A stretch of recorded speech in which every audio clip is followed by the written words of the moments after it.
Welcome to the English class with Jyoti Tiwari. Dear students, आज हम पढ़ने जा रहे हैं क्लास 11th इंग्लिश की जो सेकंड पोयम है द लेबरनम टॉप, इसका सेंट्रल आइडिया। और पोयम और इसके पोएट्स के नेम जो लर्न करने की ट्रिक है, इसके वीडियो की लिंक आपको इस वीडियो के डिस्क्रिप्शन में मिल जाएगी, तो वहाँ से आप पोयम एंड पोएट्स के नेम लर्न कर सकते हैं।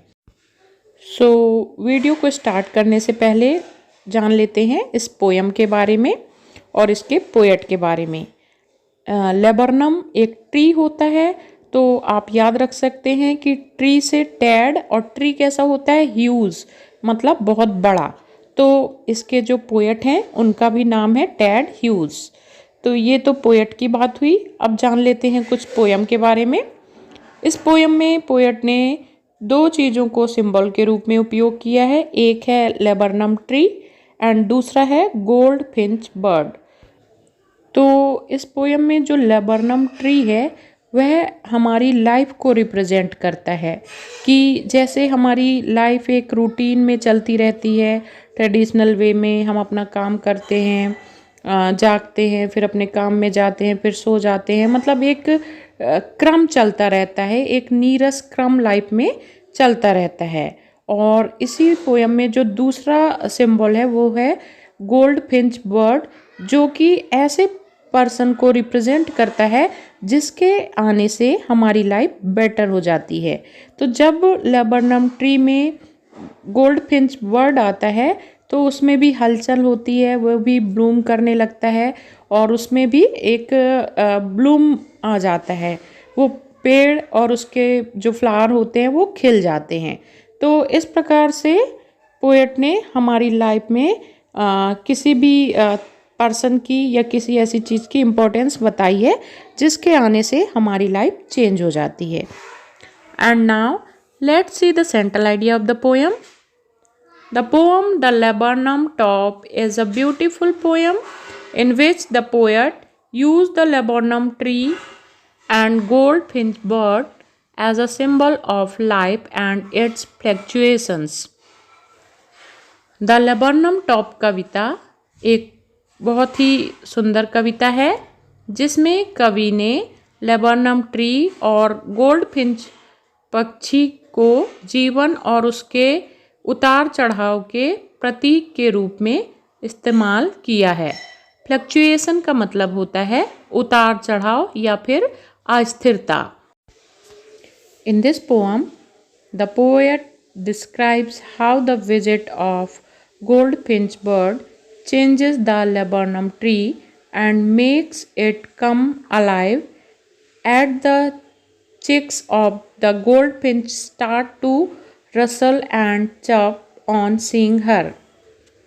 इस कविता में जो कवि है वह उस दृश्य का वर्णन करता है जब गोल्डफिंच बर्ड लेबरनम ट्री में आती है और गोल्डफिंच बर्ड के जो बच्चे हैं वो इसको देख के सरसराहट करने लगते हैं, मीन्स हलचल करने लगते हैं और चहचहाने लगते हैं, और इससे जो ट्री है उसमें भी हलचल होने लगती है।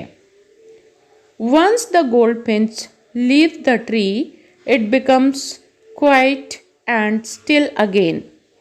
जब गोल्डफिंच बर्ड ट्री को छोड़ देती है तो वह फिर से शांत और स्थिर हो जाता है। The laburnum tree symbolises the pattern of our life in general.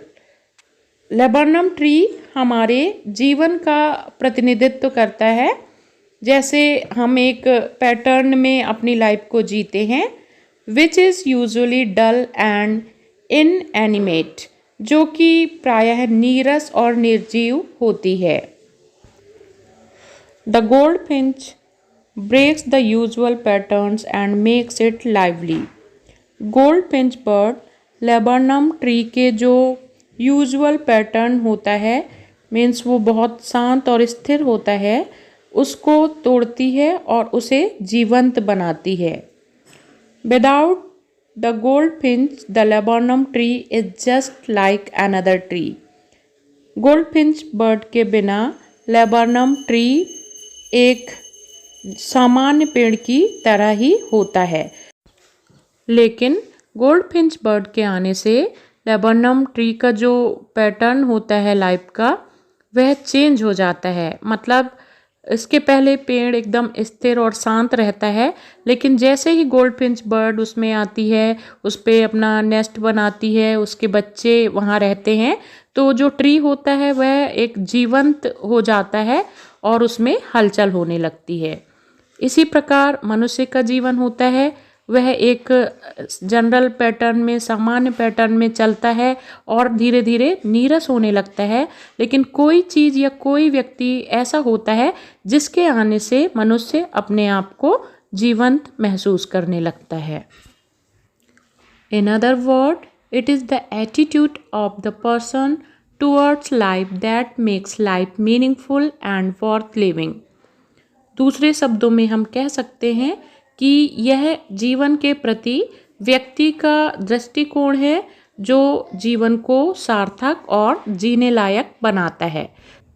अर्थात जीवन सामान्यतः सभी का एक सा ही होता है, लेकिन व्यक्ति का दृष्टिकोण यह निर्धारित करता है कि वह अपने जीवन को कैसे जीता है। मीन्स वह अपने जीवन को खुशनुमा जीवन के रूप में व्यतीत करता है या फिर दुखी होकर व्यतीत करता है।